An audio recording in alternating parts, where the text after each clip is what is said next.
పేదవాడి పక్షాన నిలబడతాం, ప్రజా గొంతుకై నినదిస్తాం. వాయిస్ ఆఫ్ వాయిస్లెస్, తెలుగువారి మనస్సాక్షి సాక్షి టీవీ.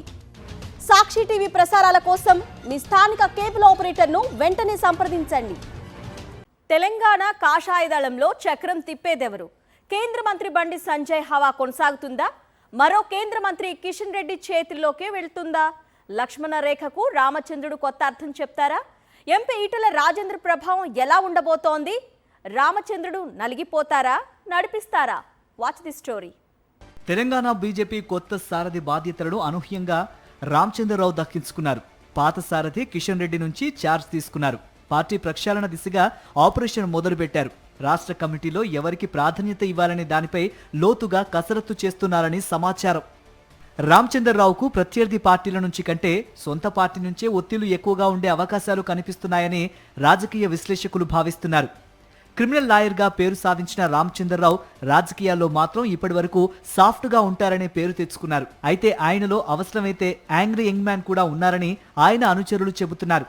డమ్మీ అని ప్రచారం చేసిన వాళ్లకు డాడీ అవుతానని రామచంద్రరావు ఘాటుగా స్పందించడమే దీనికి నిదర్శనమని అంటున్నారు. ఏదేమైతేనే బీజేపీలో కీలకమైన నేతలు ఎక్కువగా ఉండటం, వారిని బ్యాలెన్స్ చేయటం రామచంద్రరావు ముందున్న అతిపెద్ద సవాల్ అనేది కాదనలేని వాస్తవమని తెలంగాణ రాజకీయ వర్గాల్లో చర్చ జరుగుతోంది.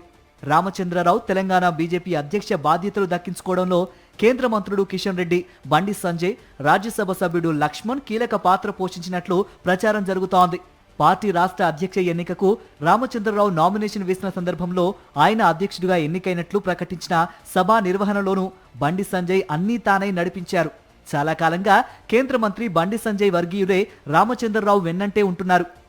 ఈ సంకేతాల కారణంగా పార్టీలో బండి సంజయ్ హవా కొనసాగుతోందని ఆయన వర్గీయులు చెప్పుకుంటున్నారు. పార్టీ కొత్త రాష్ట్ర కార్యవర్గంలో చోటు దక్కించుకోవాలనుకునే వాళ్ళు సంజయ్తో చెప్పించుకుంటే సరిపోతుందనే లెక్కల్లో ఉన్నారు. ఇకపోతే పార్టీ వ్యవహారాల్లో కిషన్ రెడ్డి రూటే సపరేటు. సైలెంట్ గా తన పని తాను చేసుకుంటూ పార్టీపై పట్టును నిరూపించుకోవడం ఆయన ప్రత్యేకత. అధిష్టానం ఆదేశాలను పాటిస్తూ రాష్ట్ర పార్టీలో తన మాట నెగ్గేలా చూసుకోవడంలో ఆయన దిట్ట అనేది ఎప్పటినుంచో పార్టీలో ఉన్న ప్రచారం. రామచంద్రరావు ఎన్నికలో కిషన్ రెడ్డి కీలక పాత్ర పోషించారని, ఆయన వ్యూహాత్మకంగా వ్యవహరించారని పార్టీ కార్యకర్తల్లో చర్చ సాగుతోంది. ఇక రాజ్యసభ సభ్యుడు లక్ష్మణ్ సైతం తెలంగాణ బీజేపీపై తన మార్కుండేలా చూసుకున్నారని గుసగుసలు వినిపిస్తున్నాయి. ఈ నేపథ్యంలో అధ్యక్ష పీఠంపై ఆశలు పెట్టుకుని నిరాశకు గురైన మల్కజ్గిరి ఎంపీ ఈటెల రాజేందర్ అడుగులు ఎలా ఉండబోతున్నాయి? అంటీ ముట్టనట్టుగా ఉంటారా, లేక రామచంద్రరావుకు సహకరిస్తారా అనే ప్రశ్నలపై తెలంగాణ రాజకీయాల్లో చర్చ జరుగుతోంది.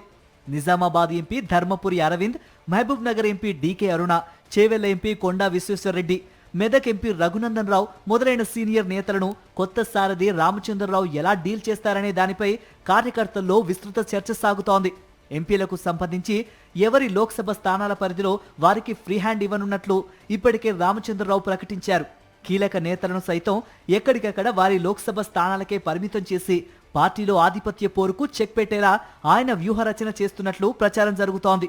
ఈ నేపథ్యంలో కీలక నేతల ఆధిపత్య పోరును అణిచివేయడానికి కొత్త కమల దళపతి చేపట్టే వ్యూహం ఏ మేరకు వర్కౌట్ అవుతుందో చూడాలి.